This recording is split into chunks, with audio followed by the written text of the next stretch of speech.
And now, your First Alert 5 weather. And welcome back, everyone. I want to start out by jumping ahead to Tuesday as the work week starts out dry, warm and windy. And by Tuesday afternoon, we have fire weather watches that have already been issued for the mountain areas, mountain valleys extending as far west as the San Luis Valley and the I-25 corridor, which does include El Paso and Pueblo counties.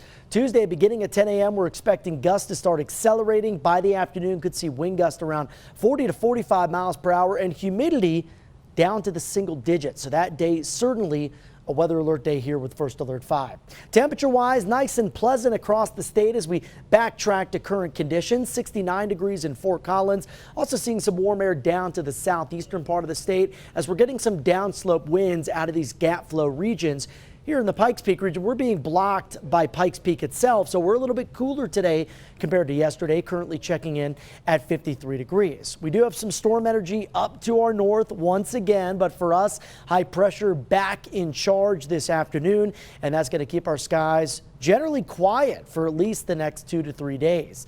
Things are looking pretty nice with mostly cloudy skies out there in Cripple Creek on this Sunday afternoon. Temperatures nice and cool as well. 53 degrees in the Springs, humidity higher after last night's cold front dropped into the region. Also brought some gusty winds into the mountain areas in the Palmer Divide. Currently in Pueblo, we have double nickels here, 32% humidity and not a lot of wind to speak of in and around town.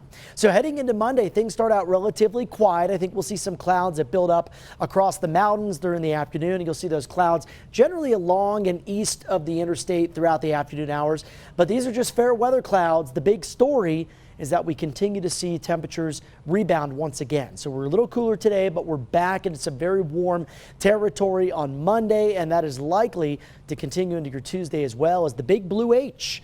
Our friend, fair weather maker, high pressure builds into the region. We've seen too much of this, though, over the past couple of weeks. We need it to break down, and we need a shift in this very dry cycle. Unfortunately, next storm stays well to the north. It's not going to be a widespread snowmaker, but it does bring in our first taste of some Arctic air as we head towards Wednesday afternoon. Highs in many areas only into the 30s and 40s. And I think we do squeeze in some moisture here to parts of the Centennial State. It's generally going to be for areas along and north of I-70.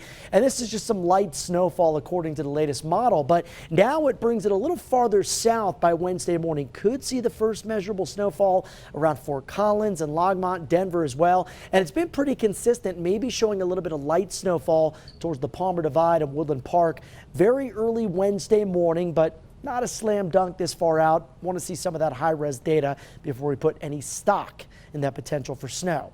Overnight lows tonight down to the mid to upper 30s in Pueblo and the Springs, 40 in Monument, mid 30s around Woodland Park. Take a look at the jump in temps tomorrow. Some areas in the Arkansas River Valley could be up near 80 degrees. So we're warm for November on the Super 7-day. Then we're eyeing Tuesday for the fire danger potential.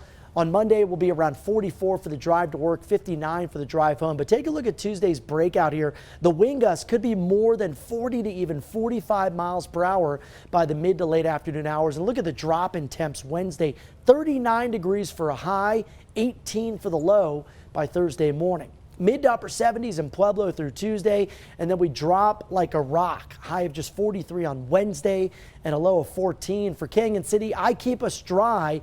We're warm through Tuesday and then much colder out towards the middle of the week. And for Woodland Park, I gave a verbal mention of some flurries Wednesday morning, but again, that's something we'll be watching closely. What we will see, at least it looks like a guarantee at this point, is some much colder air around the middle of the week. Andy?